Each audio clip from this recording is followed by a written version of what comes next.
ఈ లైట్లు ఈ సెట్టింగ్లు చూసిండే వరకే అల్ల అవుతుంది. వీన్ని వేస్ట్గా చేసుకున్నా. ఏందో గవర్నమెంట్ జాబ్ అని వీనికి తలిగిచ్చిల్లు మా అయ్యవ్వ. ఏం చేయాలి? ఇల్లుని చూసి మురిసే వరకు, బెడ్లను చూసి మురిసే వరకు, పైసలను చూసి కిచెన్లో తిండిని చూసి మురిసే వరకు మొగోని చూస్తేనే వాడిని చూస్తేనే ఇంత తలకాయ బట్టి బట్ట, ఇంత బట్టి పొట్ట. ఇక నాకు వాంతి కత్తాంది. వాడిని చూస్తేనే ఈ కారం దక్కున్నాడు. సిసి అద్దంట ఆంట తలగా పెట్టిండు. వాడిని చూస్తేనే ఏడుల దయం పట్టినట్టు అవుతుంది. అవ్వవ్వ వాడు ఎట్టున్నాడు, కోపం వస్తుంది. అంత దరిద్రంగా ఉన్నాడు. మళ్ళా ఇక ఏమన్నా అంటే పైసలు శానత్తానే బిడ్డ అని వీనికి అంటగట్టే. అడవైనోనికి పైసలు లేకుండానైనా బతుకు బుద్ధి అవుతుంది. కానీ ఈ కారం దక్కుతో ఏముంటాయి? ఇంకా నేను ఎట్లా బతకాలి? నా దోస్తులకి ఎవరికన్నా చూపెడదామంటే ఇద్దరు పోతుందని భయం అవుతా అంటే ఈ అడవైనోని ఇక షీ దూరమే ఉంచుతా. అవో ఈ ముసుగు కప్పుకొని ఇట్లే ఉంటానా? ముఖం పూర్తిగా చూస్తే ఇదే నాకు అసలే నచ్చలేదు. అందంగా కూడా తయారు కానవ్వ. నాకైతే రోత అనిపిస్తుంది. పైసలతో సంసారం చేస్తానా ఏమన్నా? ఈ అడవైనోనికి ఇచ్చిండ్లు. అబ్బో వీన్ని ఎట్లయినా వదిలించుకోవాలంత మంటలు ఎత్తాంది. ఎట్లయినా మంచిదే. వాడిని చూస్తేనే పానం వెళ్ళిపోతుంది. అంత గలీజు పిచ్చిలు ఎత్తాంది. కానీ ఇక నేను సపడే కూకుంటాను. ఏంటంటే ఇక మా అమ్మును మా డాడీ పరుపు పోవద్దని ఇజ్జతి కూకుంటానా. చీచి అత్తమ్మ నేను 2 రోజులు మా ఇంటికి పోయేస్తా. ఎందుకే? మొన్ననే 10 రోజులు ఉండొచ్చినావు, మళ్ళీ 2 రోజులు పోయేస్తా అంటాను. ఉండవా?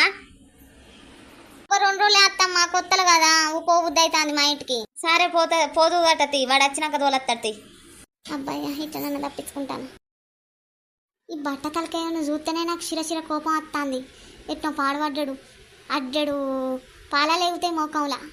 హే బేబీ, ఎటు పోతున్నావు? బేబీ అని విలువకురా, నాకు ఇజ్జత్ అవుతుంది. నువ్వు ముసలం లెక్కున్నావు. నేను పావురానికి పంజరానికి పెండ్లి చేసే పాడు లోకం. ఏంది బేబ్స్ అట్లా లోపల గురుగుతాను? ఏం లేదు, బాగున్నావు అని చెప్తున్నా. అది తలకాయ మీద బట్టతల బాగుంది, ముందట బొత్త బాగుంది, ఎన్నెళ్ళు అంత ఉన్నది, అందంగా ఉన్నావు అని చెప్తానా. ₹1,00,000 జీతం ఇంకా బాగుంది, కట్టలతో సంసారం చేయొచ్చు అని నవ్వుకుంటాను. నా జీవితాన్ని ఊహించుకుంటానా. ఏంది బేబ్స్ మళ్ళీ అట్లా జోక్ చేయగానే సరేగా మీ అమ్మోళ్ళ ఇంటికి ఎందుకు పోతానంటాను? ఇక్కడ నేను రెస్టారెంట్కు ఇంకా టూర్కు అట్లా తీసుకుపోతా. మనం థాయిలాండ్ పోయేద్దాం, బ్యాంకాక్ పోయేద్దాం. నీతో థాయిలాండ్ పోయేటట్టు ఉన్నదారా? నిన్ను చూస్తేనే నాకు ఈ కారం అవుతుంది, ఓ కారం అవుతుంది. నీతో నీతో బ్యాంకాక్ పోయి నువ్వు ముసలం లెక్కున్నావు, ఏమత్తను అనుకుంటాను రచి. ఇజ్జత్ అవుతా అని చెప్పుకోనీకే. కానీ నీతో బ్యాంకాక ఇంకా నయం, నా అవగారింటికి వేయింది ఉత్తాం. నీతో రావన్నారా? చీచి ఇట్లా అనబట్టనే అంటే ఇష్టం లేనేంది? నేను అంటే నీకు నచ్చలేనా? ఎందుకు అట్లా దూరం ఉంటాను? చీచి నువ్వు మంచిగున్నావు, మస్తున్నావు. ఏందనుకుంటాను? హీరో లెక్కున్నావు. నిన్ను చూస్తే సినిమాలలో తీసుకుంటారు. అంతేనా? థ్యాంక్స్. ముఖం చూసిన అట్నే ఉన్నది. అద్దంలో ముఖం చూసుకుని వెళ్ళడన్నా ఎవళ్ళంటానా? నేను అనుకుంటాను. అద్దంలో ముఖం చూసుకునే ఏమన్నా లేనని అనుకుంటానా. ఇది నన్నే అంటాను కానీ అయితే ఇట్లా కాదు, మనసుని చూసుకోవాలి. సరే మరి మనసు ఎక్కడున్నదో చూపెట్టు. అబ్బో ఇది తలతిక్కలు ఉన్నట్టున్న, దీంతోనే ఎవడేవుతాడు. సపరేట్గా పోదు పా బుజ్జి, నిన్ను దోలత్తపా మీ అమ్మగారింటి కాడ. కొత్తలా అట్లా అనిపిస్తాను కావచ్చు పా. అయ్యో థ్యాంక్స్. అర్జరు తంటే కింద పడతావు. నా కాళ్ళ కాడ ఎందుకు వండుకున్నావు? స్థలం లేకుంటే ఇట్లా వండుకుంటే నేను అంటావని నేను కాళ్ళ కట్టకు వండుకున్నా. మళ్ళీ నన్ను కింద వండుకోవాలా ఏంది? బాగా గుర్తు చేసినావు, కింద వండుకోపో. ఇదేంటి మొత్తం ముసుగేసింది? అట్లా ముసుగేసుకున్నా? ఇగో మా ఇంట్లో ఇట్లనే ముసుగేసుకుంటారు. చీకటి అయిందంటే ఇట్లా ముసుగేసుకోవాలి, లేకపోతే ప్రాబ్లమేటిక్ అవుతుంది. నిన్ను దంతా మారి కింద పడతావు. ఇటు రాకు, అట్టే వండుకో. ఓ ఇవాళ అరిష్టం చూస్తే మరి నీ ఇష్టం.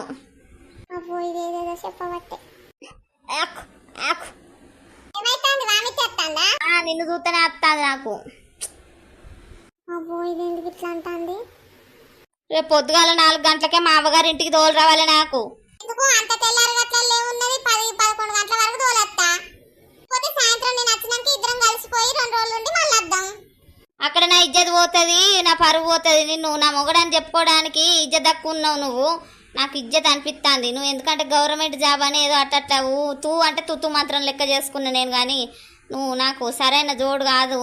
ఇక నువ్వు డైరెక్ట్ చెప్తే ఫీల్ అవుతావు అని చెప్తలేను కానీ ఇక ఎట్లా నీతోని అవగారింటికి పోతే మా తాతనన్న మంచిగా ఉన్నాడు కానీ నువ్వు అంత కట్టేట్టు ఉన్నావురా. ఎట్లా? అందుకే నువ్వు వద్దు, నేను ఒక్కదాన్ని బస్సులో పోతుంది. ఇగో ఆషాఢం దగ్గరకు వచ్చిందట, ఇక నువ్వు రావద్దట. నేనెందుకు రావద్దు? అట్లేం లేదట, అత్తమ్మకం చూడొద్దంటారు. ఆషాఢం రాలేదా? ఓ దగ్గర పట్ల ఉన్నది కమింగ్ అంటాంది. రాకు రాకు. సరే రా ఆంటీ, నువ్వు ఒక్కదానివే పోదు వాటతి. సరే మంచిది, నీ దండం. తేడ మాట్లాడుతాను, ఇటన్న తిరిగి వండుకుంటా. అబ్బాయ్యా అడు తిరిగి వండుకున్నాడు చెప్పరాశి మొక్కపడు. సరగాని దోస్తులు, మరి ఆమె వాళ్ళ అవ్వగారింటికి తీసుకుపోతుందా లేదా, మరి ఎట్లా ఏం కథ, వాళ్ళ అవ్వగారింటికి పోయినాక ఏం జరుగుతుంది, మళ్ళీ తత్తదా లేదా, నచ్చని మొగని వేసుకుంటే సంసారం చేస్తుందా లేదా అన్నది తెలియాలంటే పార్ట్ 2 వస్తుంది దోస్తులు, తప్పకుండా చూడండి. ₹1,00,000 జీతం అని నచ్చనోనికి ఇస్తే అది ఒక్కరోజు కూడా ఉండదు. చూసిండ్రు కదా పోతా పోతా అని ఎట్లా అంటుందో, నిజమా కాదా కామెంట్ చేయండి. పైసలు ఆస్తి బాగా డబ్బులు ఉన్నాయని అని చూసుకున్నారనుకో, నచ్చకపోయిందనుకో ఊక అవగారింటికి ఉరికొస్తుంది. మంది ఏమంటారు, సి ఒక్కరోజన్న సంసారం చేస్తలేదు ఏమాయే గవర్నమెంట్ జాబు అయిపోయిందా అని ఉట్టిడోళ్ళు కానీ ఇజ్జతమానం తిస్తారు. అట్లా ఇజ్జతమానం పొడగొట్టే కంటే ఉన్నంతలో లేనంతలో వాళ్ళకు నచ్చిన వాళ్ళకే ఇచ్చి పెళ్లి చేయాలి. అంతేనా కాదు దోస్తులు? కామెంట్ చేయండి.